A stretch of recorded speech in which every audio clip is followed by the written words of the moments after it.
on the freaking internet. A woman was smoothly harassed on Meta's VR social media platform. She's not the first and won't be the last. Yes, but hey man, it's freaking digital. You gonna worry about that? Look man, I don't know where you guys are growing up, but hey man, I grow momless. Okay, I already made my video about depression. You can be depressed for so many things. Like week later, the umbrella company formerly known as Facebook opened up the access to the virtual reality social media platform, Horizon Worlds. Early description of the platform make it seem fun and wholesome, drawing in comparisons to Minecraft. The Horizon Worlds, up to 20 avatars can get together at a time to play, hang out, and build within the virtual space. But not everything has been warm and fuzzy. Wow. According to Meta, on the November 26, a beta tester reported something deeply troubling. She had been groped by a stranger on Horizon World.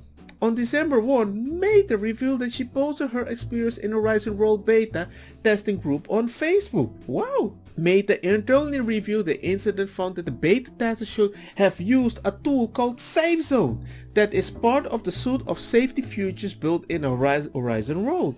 Safe Zone is a protective bubble users can activate when feeling threatened or interact in any way until the signal that they would like the safe zone lifted. Vivek Sharma, the vice president of Horizon, called the groping incident absolutely unfortunate, telling The Verge, "That's good feedback, still for us because I want to make the blocking features traversally easy and findable."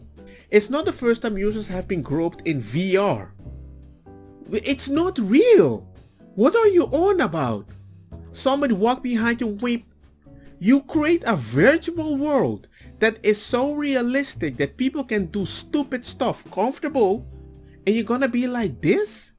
You're gonna tell me later that somebody is gonna do something weird in the metaverse and you're gonna be, oh my god, they're doing funky over there.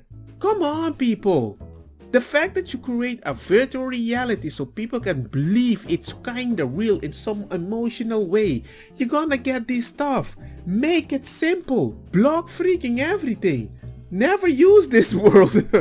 It's not the first time a user has been groped in VR, nor unfortunately will it be the last. Yes, but the incident shows that until companies work out how to protect participants, the metaverse can never be safe. It will never be safe. They will find a way, hack it, create new accounts, unless you link everything to a credit card or something like that, which you won't do because you want their money. You don't want to kick them out. You want to punish them, keep them locked while the credit card is active. There I was, being virtually groped. When Aaron Center heard about the incident at Meta, he was transported to October 2016. There was when a gamer, Jordan Bellemere, penned up a letter on Medium describing being groped in Quiver, a game standard gun design in which players equip a bow and arrow and to shoot zombies. Okay. In the letter, Bellemere described entering multiplayer mode where all the characters were exactly the same save for their voices. In between a wave of zombies and demons to shoot down, I was hanging out next to Big Bro 442 waiting for our next attack. Suddenly, Big Bro 442 disembodied helmet faced me dead on. His floating hand approached my body and he started virtually to rub my chest. "Stop!" I cried. This goaded him on. And even when he turned away from him, he chased me around, making grabbing and pinching motion near my chest. Emboldened, he even shoved his hands toward my virtual crotch and began rubbing. You said it yourself, it's a virtual crotch. I know where you're coming from, ladies and gentlemen, but if you're so sensible, you're not supposed to go there. The fact that you go on internet and you post pictures of your baby, everybody has access to it, right? Especially if you don't private it in a specific place. So if you go on the internet, People are gonna make stupid, dumb jokes. I don't get this. I have better things to do with my life. Standard and his co-founder Jonathan Shanker immediately responded with an apology and an in-game fix. Avatar will be able to stretch their arms into V gesture, which will automatically push any offender away. Okay, that is a solution, but once they feel safe when the arm is so away and that is the new normal, then they're gonna do something weird like lick, lick, lick. Then they have to turn their face ever to someone. Oh, I don't want to see that. Either way, or they're gonna do two guys together. I don't know. They will find a way. If you change a tactic because of trolls, you're giving them a mission. Don't you know? I think people should keep in mind that sexual harassment has never had to be a physical thing, says Jesse Fox, an associate professor of Ohio State University who researches the social implication of virtual reality. It can be verbal, and yes, it can be a virtual experience. Hey man, invent whatever you want, okay?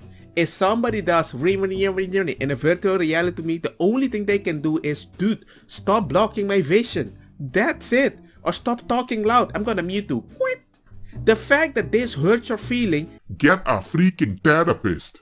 According to The Verge, her post read, sexual harassment is no joke on the regular internet, but being in VR adds another layer that makes the event more intense. Not only was I groped last night, but there were other people who were supported a bit this behavior and made it feel isolated in the plaza.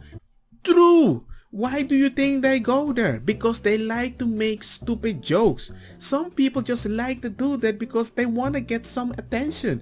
They want to feel the power. It's not even sexually. That's why certain people go in gangster room to make gangster jokes. Being racist, just not because you cannot tell them what to do. It's just for them it's empowering. It doesn't have to be sexual harassment, but for you it will feel that. And every time he feels I have the power other than my life that sucks, he's gonna do it. That's why they go to the virtual world. That's why you went to the virtual world. What were you thinking? Look man, if you want to create a beautiful virtual world, put it so that you cannot interact with nobody unless you can check their profile and you be like, this sounds like a cool guy. Click, I want to be able to see you.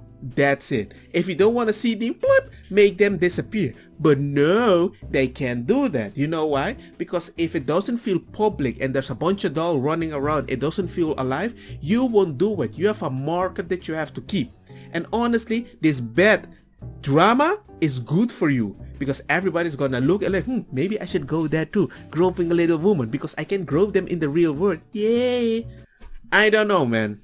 The real problem perhaps has to do with the perception that when you play a game or participate in a virtual world, there's what Stanton described as a contract between developer and player. As a player, I'm agreeing to be able to do what I want in the developer's world according to their rules, he says.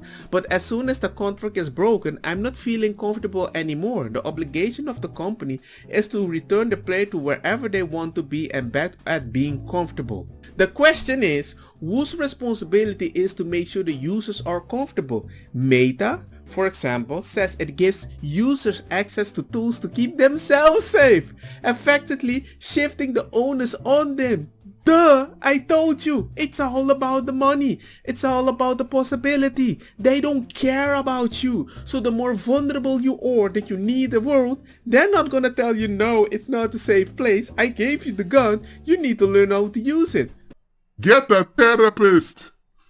But the fact that Meta groping victim either did not think to use the safe zone or could not answer it precisely the problem, says Gross. The structural question is the big issue for me, she says. Generally speaking, when companies address online abuse, their solution is to outsource it to the user and say, here, we give you the power to take care of yourself.